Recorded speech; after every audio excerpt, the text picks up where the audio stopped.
ሰላም ጤና ይስጥልን የሐሳብ ዴሊ ቤተሰቦቻችን በዛሬው ይዘንላችሁ የመጣኑ 80 የውጣ ውረድ አመታት የተባበሩት መንግስታት ጉዞን ይህንን በሰፊው የምንቃኝ ይሆናል።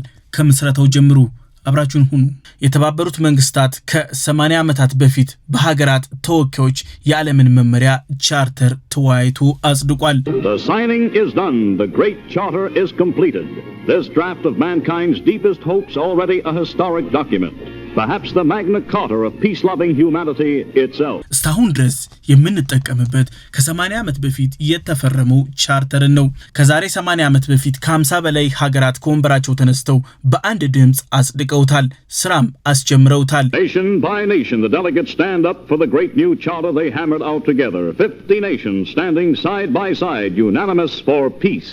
ቻይና በመጀመሪያ ፊርማዋን አስቀድማለች፣ ሩሲያ ተከትላለች። ሀያላኑ ፊርማቸውን አኑሮበታል። Now final signing of the charter. China signing first as the first nation attacked in this war. Dr. Wellington Koo's signature topping the long list to come. ሁሉም ሀገሮችን የሚወክል ጠቅላላ ጉባኤም ተደርጓል። ጦርነትና ያለመግባባት መንስኤዎችን ለመፍታት ቃል የገባም ድርጅት ነው። ማህበራዊ እና ኢኮኖሚያዊ እና ማንኛውንም አለመግባባት ለመፍታት እንዲሁም በዓለም አቀፍ ፍርድ ቤቶችም እንዲዳኙ ለማድረግ ያለመ ድርጅት ነው። A social and economic council to tackle the causes of war and an international court to judge any international dispute. የሀያላን ሀገራት መሪዎች ይሄንን ብለዋል። ይህ ቻርተር ቀድሞ ቢኖር ሚሊዮኖች አያልቁም ነበር። ዩኤንን ባናቋቁም ኑሮ አሁንም በሚሊዮኖች የሚቆጠሩ ንጹሃን ያልቃሉ። አሁን ይሄ ጥፋት ለማስቆም ጊዜው አሁን ነው በማለት ጠበቅ አድርገው በመርገጥ አሜሪካ መተማመኛ ሰጥታለች ለዩኤን። If we had this charter a few years ago and above all the will to use it, millions now dead would be alive. If we should falter in the future in our will to use it, millions now living will surely die. Now there's a time for making plans, and there's a time for action. The time for action is here now. ዓለም ለዘላቂ ሰላም በአንድነት በትብብር ለመስራት ዩኤን ስራ አስጀመረው። ከ50 በላይ ሀገራት ዳግም ጦርነትና መከራ በዓለም አቀፍ ደረጃ እንዳይመጣ እየሰሩበት ነው፣ እየመከሩበትም ነው። They have made a beginning, a brave beginning that can build a mighty structure for peace. Out of a world of agony and total war has come a charter that must mark a turning point in human history. A new way lies ahead. The world must take this way through unity and cooperation to a lasting peace. መስራቾቹ እንዲህ ይላሉ። ከ1945 ጀምሮ የተባበሩት መንግስታትን ያቋቋም ነው የሰው ልጆች ከጥፋት ለመታደግ ነው። በመጀመሪያና በሁለተኛው የዓለም ጦርነት ከ30 እስከ 60 ሚሊዮን ህዝብ በላይ አልቋል። ሶስተኛው የዓለም ጦርነት እንዳይነሳ ቀድመን እየሰራን ነው። In 1945 when the UN was created, humanity had gone through two catastrophic wars. The First World War, in which 30 million people or so had died, and a Second World War, in which another 60 million people had perished. ፕሬዚዳንት ሩዝቬልት ባቀረቡት ሐሳብ የተነሳ ግጭቶችን ከጅምሩ ለማስቀረት ትኩረት ተሰርቶበታል። ዩኤን ለዚህ ደረጃም ደርሷል። That when President Roosevelt of the United States proposed creating this body called the UN, there was an immense attention given to the idea and great enthusiasm. ከ1945 ሳን ፍራንሲስኮ የቻርተሩ መነሻዎች ተዘጋጁ። ቀድሞኑ የታሰቡበት አሁን በዝግጅት ጥንቅቅ ብለው ቀርበዋል። ዩኤን የሰው ልጅ በሰላም እንዲሰራ ጦርነት፣ ምግብ እጥረት፣ የጤና ጉዳዮች፣ የትራንስፖርት ሁኔታን ለመከታተል የሚያስችል አሰራር ተዘረጋ። ምድሪቷን ደህንነቷን ለማረጋገጥ በሰፊውና ዋነኛ ዓላማው አድርጎ ተነሳ። And it is now my duty, my honor and my privilege in the chair to call for a vote on the approval of the Charter of the United Nations. የተባበሩት መንግስታት በ80 ዓመታት ጉዞ ብዙ ውጣ ውረድ አልፏል። አሁንም ድረስ የውስጥ አሰራር ችግሮች አሉበት። ግን ከነ ችግሮቹም ታሪካዊ ድሎችን ተጎናጽፏል። ታሪካዊ ስህተቶችን ዘመን የማይሽራቸውንም ታሪኮች ሰርቶ አልፏል። ዩኤን ዓለም ዛሬ የያዘችውን የፖለቲካ፣ የሃይማኖት፣ የዘር፣ የድንበር እንዲሁም የኢኮኖሚ የትብብርና ማለቂያ የሌላቸው የማይመስሉ ታይም ቦምቦችም ጭምር ተቀብረውበታል። ዩኤን መንግስታት እንዴት እርስ በእርሳቸው መግባባት እንዳለባቸው መሰረታዊ ደንቦችን፣ ህግጋቶችንም ጭምር ያስቀመጠ ተቋም ነው። አስተዳደራዊ ሁኔታዎችን በየጊዜው እያሻሻለ እዚህ ደርሷል። የተባበሩት መንግስታት የዓለምን የጋራ ደህንነት ይወክላል። ለዓለም ችግር በጋራ እንጂ ለብቻ የሚታሰብ አይደለም። ዩኤን የመጪው ትውልድም ህግም ጭምር ነው። ዩኤን አካታች ጥያቄ በተደጋጋሚ ይነሳበታል። ታሪካዊ ስህተቶችን እንዲያርምም በተደጋጋሚ ይነገረዋል። ይህ አንደኛው ዋነኛው የሚወቀስበት ነው። የተባበሩት መንግስታት ከነድክመቶቹም ቢሆን እጅግ ወሳኝ የተባሉ ዓለም አቀፍ ስራዎችንም ሰርቷል። ይህ ዓለም አቀፍ ተቋም ነው። Of course, we now know today that the UN has survived for 80 years through many different crises. የተባበሩት መንግስታት የግለሰቦችን ሰብአዊ መብቶችን ደንግጓል። ለመብት ጥሰቶች ታግሏል። ለፍትህ፣ ለእውነት የቆመ የሚከታተልም ተቋም ነው። ተገፊዎች አቤት የሚሉበት ብቸኛ ዓለም አቀፍ ተቋማቸው ነው። How disputes can be settled. So it's almost a kind of guideline for how lives should be lived and how the earth should be governed. የተባበሩት መንግስታት የሰላም ማስከበር ስራዎች እጅግ ውጤታማ ነበሩ። ኢትዮጵያ ዋነኛ ተባባሪው ናት። እስካሁንም ድረስ በተባባሪነት ዘልቃለች። ዩኤን ከባድ ግጭቶችን ማብረድ፣ የትጥቅ ትግልን ማደራደር፣ ሊፈታ ካዳገተም ገብቶ ህዝብን መታደግ ዋነኛ ዓላማው አድርጓል። These successful armistice negotiations have demonstrated conclusively the ability of the United Nations to mediate a serious conflict and to avert a dangerous threat to the peace. ዩኤን የሰላም ማስከበር ስራዎችን በእነዚህ ሁሉ ሀገራት ውስጥ ገብቶ ሰርቷል። ግን ከብዙ በጥቂቱ እንመልከተው። በሊቢያ፣ በሲሪያ፣ በሳይፕረስ፣ በካምቦዲያ፣ በናሚቢያ፣ በሳውት ሱዳን፣ በኮንጎ፣ በሳልቫዶር፣ በኮሎምቢያ እነዚህ እጅግ ከብዙዎቹ በጥቂቶቹ ናቸው። Peace in places like Namibia, El Salvador, Colombia, Sierra Leone. But I think today it is a model that is harder and harder to implement. ከ7.5 ቢሊዮን ዶላር በአመትም የሚያወጣ ድርጅት ነው።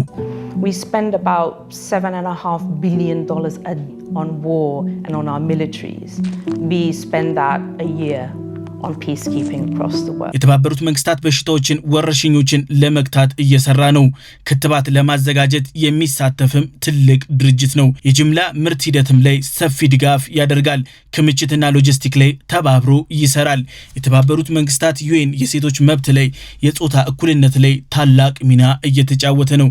የሴቶችን ኢምፓወር የማድረግ መንግስታዊ አስተዳደራዊ ስርዓቶች ላይ እንዲካተቱም ከፍተኛ ግፊት ያደርጋል። ልኡካን ቡድኖች ውስጥ ራሱ በዋነኝነት አካቶ ነው የሚልካቸው።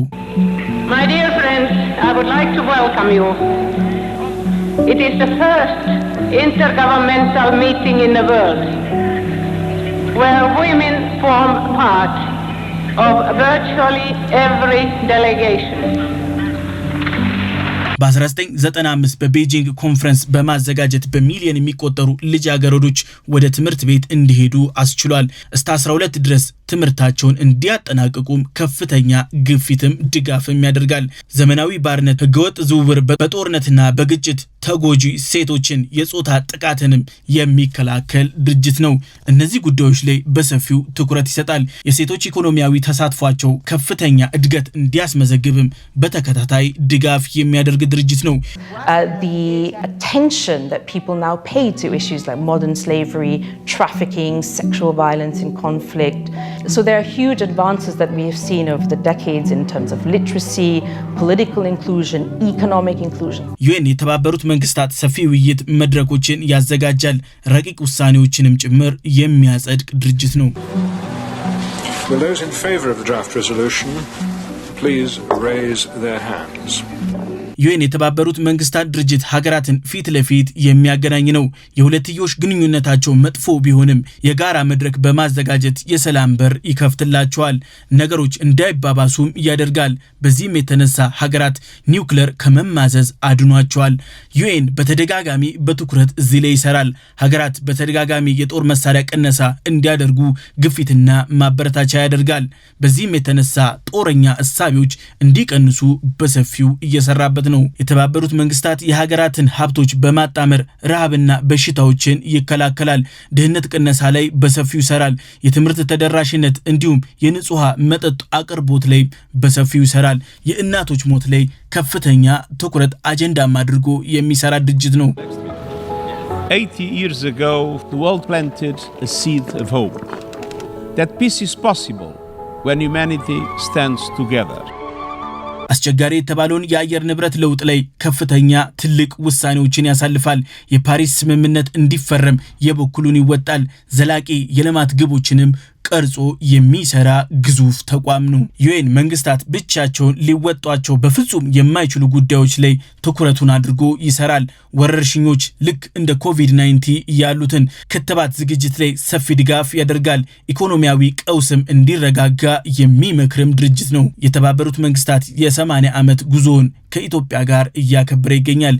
It is a pleasure to welcome you to Addis Ababa as we mark the 80th anniversary of the United Nations. This occasion invites reflection on how multilateral institutions must adapt to the realities of a changing world. ኢትዮጵያ የሊግ ኦፍ ኔሽን ውድቀት ተመልክታለች። ሊግ ኦፍ ኔሽን ለሁሉም እኩል መሆን ተስኖታል። በዚህም የተነሳ ሙሉ በሙሉ ሊከስምም ችሏል። ኢትዮጵያ ከዚህ ተምራለች። We experienced firsthand the failure of the League of Nations when collective security proved ineffective.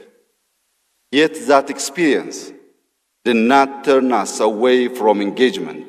Instead, it taught us to be realistic about institutions without becoming cynical about cooperation. ኢትዮጵያ በሀገሮች መካከል ያለው አለመተማመን ጫና ውስጥ መውደቁን ግልጽ አድርጋለች። ግጭቶች እጅግ ውስብስብ እየሆኑ መጥተዋል። በቁርጠኝነት እንዲሁም በተግባራዊነት መከላከል የግድ ይላል ብላ መልእክት አስተላልፋለች። Trust between nations is under pressure. Conflicts are becoming more complex and too often there is a gap between commitments and implementation. የተባበሩት መንግስታት እውነታውን በመገንዘብ የበለጠ ፍትሃዊ በመሆን እድገቱን እንዲቀጥል ጥሪም አቀርባለች። The United Nations must continue to evolve to become more representative, more equitable and more reflective of today's realities. ጠቅላይ ሚኒስትር አብይ አህመድ አፍሪካ ጠንካራ ድምጽ ሊኖራት ይገባል ሲሉም በአጽንኦት ሲወተውቱም እንዲሁም ሲናገሩ ተሰምቷል። Africa in particular should have a strong voice in decisions that affect its future. Broader representation within the international system will strengthen its effectiveness and credibility. ዓለም አቀፍ ሁኔታ ላይ የተመሰረተ ውክልና ተሰሚነት አፍሪካ ያስፈልጋታል ሲሉም ተናግረዋል። ፓን አፍሪካኒስቷ ኢትዮጵያ መሪዋ ጠቅላይ ሚኒስትር አብይ አህመድ ወንድሜ አንቶኒዮ ጉቴሬስ ለዓመታት ላሳዩት ቁርጠኝነት ለአፍሪካም ላሳዩት እውነተኛ አጋርነት እናመሰግናለን ሲሉ ተሰምተዋል። My brother, Secretary General Antonio Guterres, for his years of dedicated service, for his steady commitment, and for his genuine engagement with Africa. His leadership has been deeply valued. ከ1945 ጀምሮ በቻርተሩ ምስረታ ኢትዮጵያ አንዷ አጋር ነበረች። ከመጀመሪያዎቹ ከመስራቾቹም ጭምር ነች። ኢትዮጵያ ያላቸውን ክብር አንቶኒዮ ጉቴሬስም በግልጽ ተናግረዋል። Ethiopia is one of the original 51 nations that signed the United Nations Charter in San Francisco in 1945. And today it remains a crucial champion of multilateralism and international cooperation. ኢትዮጵያ አስደናቂ እድገት ላይ ነች። ከፈጣኖቹ ኢኮኖሚዎች ውስጥ ኢትዮጵያ አንዷ ነች ሲሉ ምስክርነታቸውን ሰጥተዋል። Ethiopia represents an old civilization, And when one sees the success of the development in Ethiopia, the fastest growing economy in the world, I have to say that those that have a solid past tend to have a solid future. ኢትዮጵያ በባርነት ያልተገዛች ከአፍሪካ አህጉር ነፃ የሆነች ሀገርም ጭምር መሆኗን አሳስበዋል። Ethiopia was able to preserve its independence when most of the continent was divided by colonial powers. And again that was possible thanks to the strength of the civilization that Ethiopia represented. አዲስ አበባ በብርሃን ፍጥነት እየተለወጠች ነው። በተደጋጋሚ ኢትዮጵያ መጥቻለሁ። አሁን አዲስ አበባን ስመለከታት ግን ግራ ተጋብቻለሁ ብለዋል። አዲስ አበባን መለየት ሁላ ተቸግረዋል። አዲስ አበባ የዲፕሎማቲክ ከተማ ነች፣ የአፍሪካ ህብረትም መቀመጫ ነች። ይህንን ሲናገሩ በታላቅ ደስታ ነው። ይህንን ምስክርነት ሰጥተዋል።